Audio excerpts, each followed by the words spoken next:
नमस्कार दोस्तों, मैं वैभव एक बार फिर से आप सबका स्वागत करता हूं आपके अपने YouTube चैनल टारगेट सरकारी नौकरी पर। तो आप सभी का स्वागत है। Very very good evening guys, जल्दी से सारे लोग आ जाइए। फिर आज के सेशन की हम लोग शुरुआत करेंगे और कुछ बहुत इंपॉर्टेंट MCQs को डिस्कस करेंगे जो कि आपके 2023 के पेट के एग्जाम के लिए काफ़ी महत्वपूर्ण हो सकती है। तो जितने लोग जुड़ते चल रहे हो सेशन को, सभी लोग लाइक और शेयर करते चलो।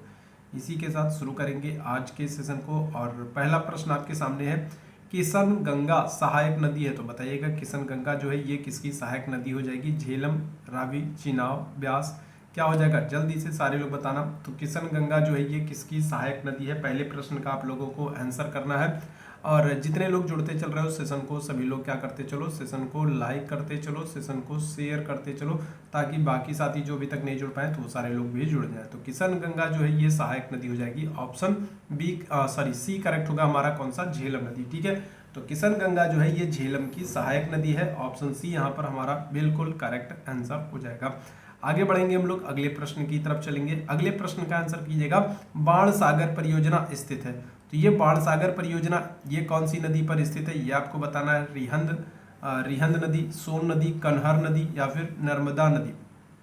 बाण सागर परियोजना। तो बताइएगा इस दूसरे प्रश्न का सभी लोग आंसर कीजिएगा।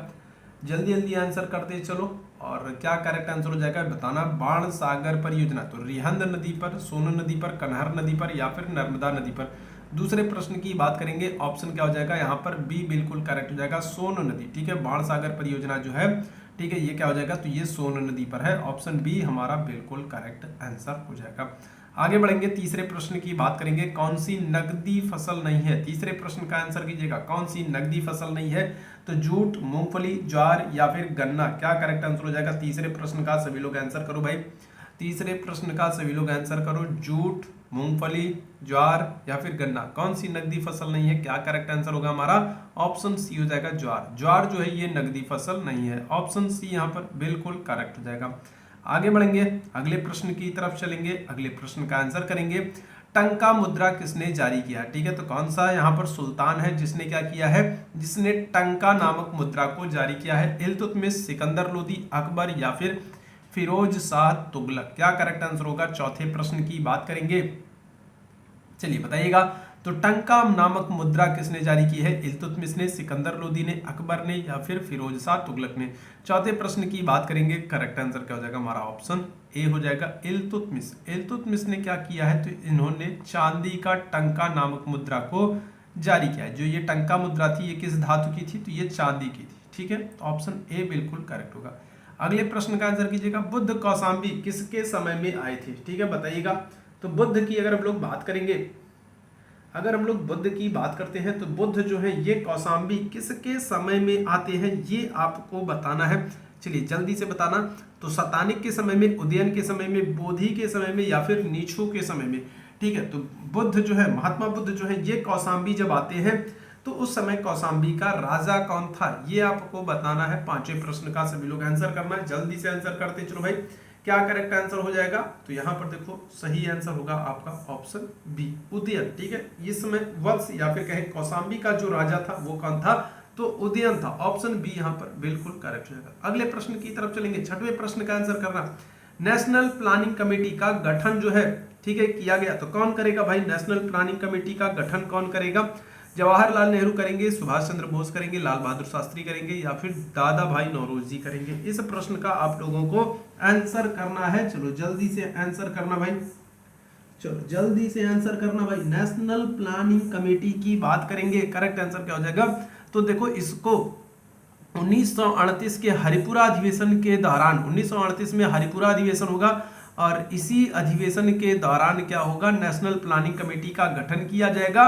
और कौन होंगे इसके अध्यक्ष? तो इसके अध्यक्ष होंगे जवाहरलाल नेहरू। ऑप्शन ए यहाँ पर बिल्कुल करेक्ट होगा, Jawaharlal Nehru. National planning committee, राष्ट्रीय नियोजन समिति। अगले प्रश्न का आंसर कीजिएगा। एच.डब्ल्यू. नेविल्सन जुड़े थे। तो एच.डब्ल्यू. नेविल्सन जो है ये एक ब्रिटिश पत्रकार हैं।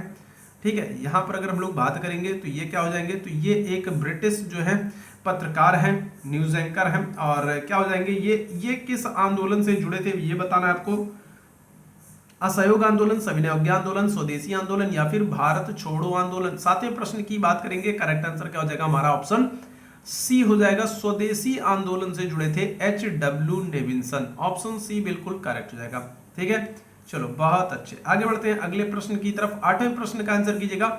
यदि एक जहाज नदी से समुद्र में प्रवेश करता है तो उस पर क्या असर पड़ेगा? अगर कोई जहाज है वो नदी से समुद्र में प्रवेश कर रहा है तो क्या असर होगा, ये आपको बताना है। स्थिर रहेगा, ऊपर उठेगा, अपरिवर्तित रहेगा या फिर नीचे डूब जाएगा? तो क्या होगा भाई, तो कोई जहाज है अगर वो नदी से समुद्र में प्रवेश करता है तो नदी में डूब जाएगा, ये वाला ऑप्शन तो बिल्कुल नहीं होगा। ठीक है, अब बताना स्थिर रहेगा, ऊपर उठेगा या अपरिवर्तित रहेगा? तो करेक्ट आंसर क्या हो जाएगा, तो जब भी कोई जहाज जो है जब वो नदी से समुद्र में प्रवेश करता है तो वो ऊपर उठेगा। ठीक है, ऑप्शन क्या हो जाएगा, वो थोड़ा सा ऊपर उठ जाएगा। तो ऑप्शन क्या होगा, बी यहाँ पर बिल्कुल करेक्ट हो जाएगा।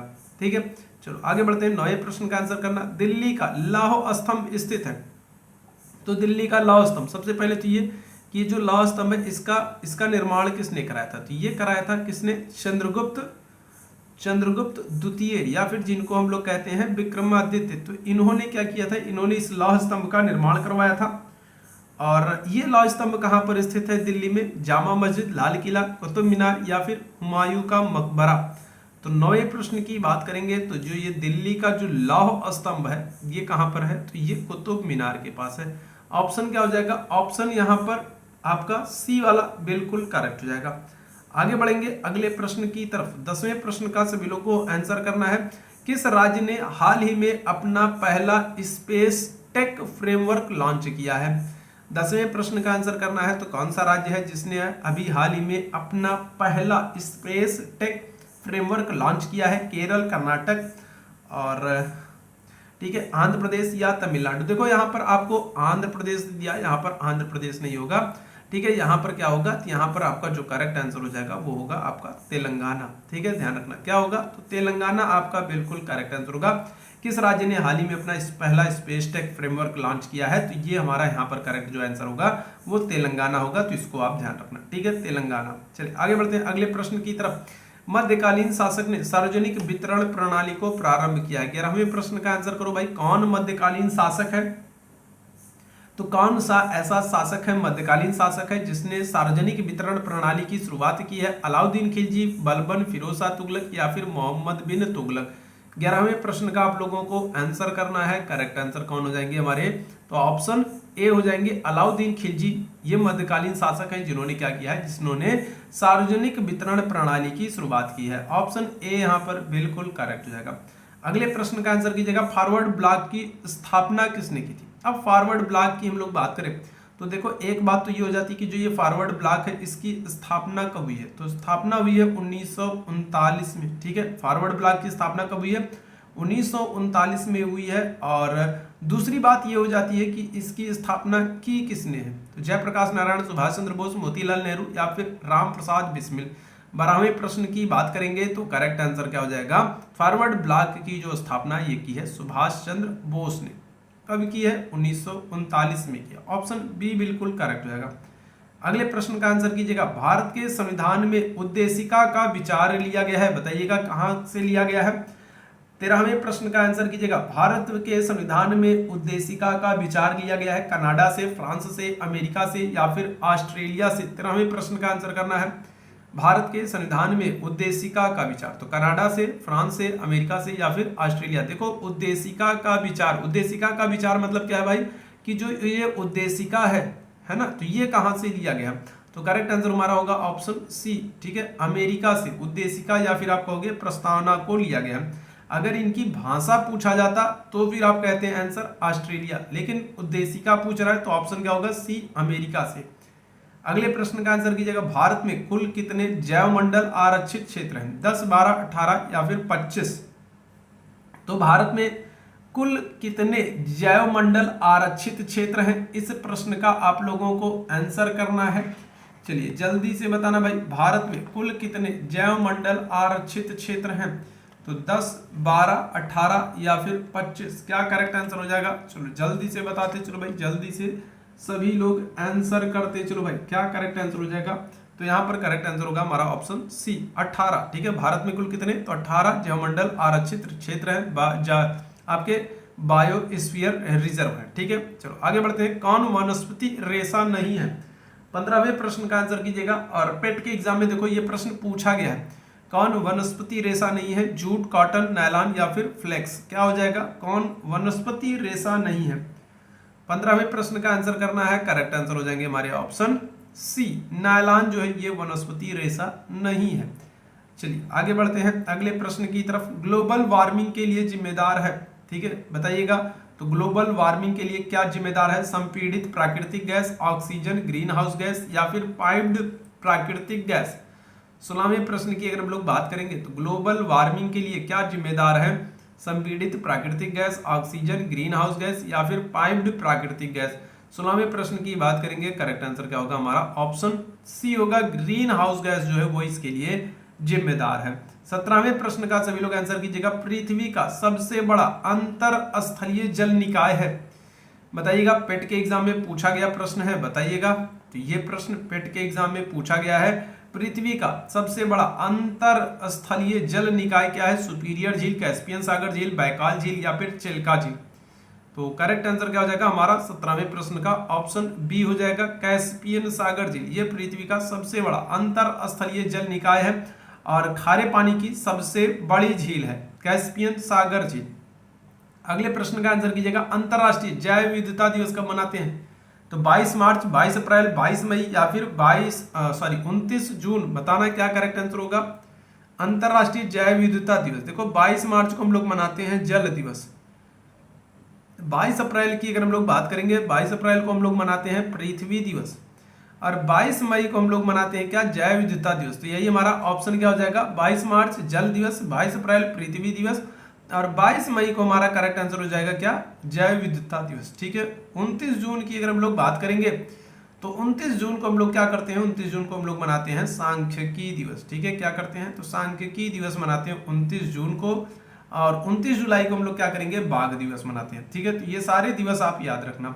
19वें प्रश्न का आंसर करना। विश्व का सबसे बड़ा नदीय द्वीप कौन सा है? ग्रीनलैंड, माजुली, सुंदरवन या फिर इंडोनेशिया? 19वें प्रश्न का आंसर करना सभी लोग। और जितने लोग जुड़ते चल रहे हो, बाद में जितने लोग जुड़े हो, सेशन को लाइक शेयर नहीं किए हो तो सेशन को लाइक शेयर जरूर कर देना, ठीक है। तो विश्व का सबसे बड़ा नदीय द्वीप कौन सा है? ग्रीनलैंड, माजुली द्वीप, सुंदरवन या फिर इंडोनेशिया? तो सबसे बड़ा जो नदीय द्वीप है ये है माजुली द्वीप, ठीक है। ऑप्शन क्या हो जाएगा? बी बिल्कुल करेक्ट हो जाएगा, माजुली द्वीप, ठीक। चलिए आगे बढ़ते हैं। 20वें प्रश्न का आंसर कीजिएगा। राज्यसभा का सदस्य बनने के लिए न्यूनतम आयु सीमा क्या है? राज्यसभा की बात हो रही है। राज्यसभा का जो उल्लेख जो है ये कहां पर किया गया है? ये किया गया है अनुच्छेद 80 में। और राज्यसभा जो होता है ये आपका क्या होता है? ये होता है द्वितीय सदन। और क्या होता है? और उच्च सदन होता है और अस्थाई सदन होता है। राज्यसभा द्वितीय सदन होता है, उच्च सदन होता है, अस्थाई सदन होता है। राज्यसभा के सदस्यों का जो कार्यकाल होता है वो कितना होता है? तो वो होता है 6 वर्ष। और सदस्य बनने के लिए न्यूनतम जो आयु सीमा होनी चाहिए वो कितनी होनी चाहिए? 30 वर्ष होनी चाहिए। ऑप्शन क्या होगा? सी बिल्कुल करेक्ट होगा। राज्यसभा का सदस्य बनने के लिए न्यूनतम आयु सीमा 30 वर्ष होनी चाहिए। आगे बढ़ते हैं। 21वें प्रश्न का आंसर करना। द्वितीय बौद्ध संगीति का आयोजन कहाँ हुआ है? तो पाटलिपुत्र, गिरिब्रज, राजगीर या फिर वैशाली? द्वितीय बौद्ध संगीत की बात करेंगे तो द्वितीय बौद्ध संगीत जो है देखो ये होगी किसके समय में? ये होती है काला शोक के समय में, ठीक है। किसके समय में होगी? काला शोक के समय में ये द्वितीय बौद्ध संगीत होगी। और इसकी अध्यक्षता कौन करेंगे? इसकी अध्यक्षता करेंगे सावा कामीर, ठीक है। कौन करेंगे? तो सावा कामीर जो है ये इस द्वितीय बौद्ध संगीत की अध्यक्षता करते हैं और ये द्वितीय बौद्ध संगीत आपकी होगी वैशाली में। ऑप्शन डी यहाँ पर बिल्कुल करेक्ट हो जाएगा। चलो आगे बढ़ते हैं अगले प्रश्न की तरफ। 22वें प्रश्न का आंसर करना। कलिंग के युद्ध का उल्लेख किस अभिलेख में मिलता है? तो रुमिनदेही अभिलेख, मास्की अभिलेख, कौशाम्बी अभिलेख या फिर 13वां शिलालेख? अशोक के कलिंग युद्ध का उल्लेख, कलिंग युद्ध कब होगा भाई? तो कलिंग युद्ध ये होता है 261 ईसा पूर्व में, ठीक है। राजा बनने के कौन से वर्ष? तो राजा बनने के 8वें वर्ष, ठीक है। राजा बनने के 8वें वर्ष 261 ईसा पूर्व में क्या होगा? कलिंग का युद्ध होगा। और इसकी जानकारी आपको कहां से मिलेगी? तो 13वां शिलालेख से मिलेगी। ऑप्शन क्या हो जाएगा? डी बिल्कुल करेक्ट हो जाएगा, ठीक है। चलो आगे बढ़ते हैं। 23वें प्रश्न का आंसर करना। बिहार को एक अलग राज्य का दर्जा कब दिया गया? तो देखो बिहार की अगर हम लोग स्थापना दिवस की बात करेंगे तो बिहार का जो स्थापना दिवस है ये मनाते हैं हम लोग 22 मार्च को। 22 मार्च को बिहार का स्थापना दिवस मनाया जाता है। और ये कब एक अलग राज्य बना है? 1935, 1947, 1912 या फिर 1960? 23वें प्रश्न का आंसर करना। तो देखो बिहार जो एक अलग राज्य बनेगा ये बनेगा 1912 में। ऑप्शन सी यहाँ पर बिल्कुल करेक्ट हो जाएगा। 22 मार्च को बिहार का स्थापना दिवस मनाते हैं। अगले प्रश्न की तरफ चलते हैं। कौन सा एक वाणिज्यिक बैंक नहीं है? ठीक है, कौन सा एक नॉन कॉमर्शियल बैंक है ये आपको बताना है। HSBC, state bank of India, HDFC या फिर नाबार्ड, क्या हो जाएगा? कौन सा एक नॉन कॉमर्शियल बैंक है, वाणिज्यिक बैंक नहीं है? 24वें प्रश्न की बात करेंगे, करेक्ट आंसर क्या हो जाएगा? ऑप्शन डी हो जाएगा नाबार्ड। नाबार्ड की स्थापना कब होगी? ये होगी 1982 में नाबार्ड की स्थापना होगी और ये एक नॉन कॉमर्शियल बैंक है। ऑप्शन डी यहाँ पर बिल्कुल करेक्ट हो जाएगा। चलिए आगे बढ़ते हैं अगले प्रश्न की तरफ। कौन सा अनुच्छेद तदर्थ न्यायाधीशों की नियुक्ति का प्रावधान करता है, उल्लेख करता है? तो देखो तदर्थ न्यायाधीश जो है इनका प्रावधान लिया गया है कहां से? फ्रांस से लिया गया है तदर्थ न्यायाधीशों का प्रावधान। और जो तदर्थ न्यायाधीश है इनकी नियुक्ति सिर्फ सुप्रीम कोर्ट में होती है। ठीक है, कहां होती है? तदर्थ न्यायाधीशों की जो नियुक्ति है ये सिर्फ सुप्रीम कोर्ट में होती है। तदर्थ न्यायाधीश कहां से लिए गए हैं? फ्रांस से लिए गए हैं। और तदर्थ न्यायाधीशों का उल्लेख जो है ये किस अनुच्छेद के तहत है? 25वें प्रश्न की बात करेंगे, क्या करेक्ट आंसर हो जाएगा? तो ऑप्शन सी हो जाएगा। अनुच्छेद 127 के तहत तदर्थ न्यायाधीशों की बात की गई, इनका उल्लेख किया गया है। ऑप्शन सी बिल्कुल करेक्ट हो जाएगा।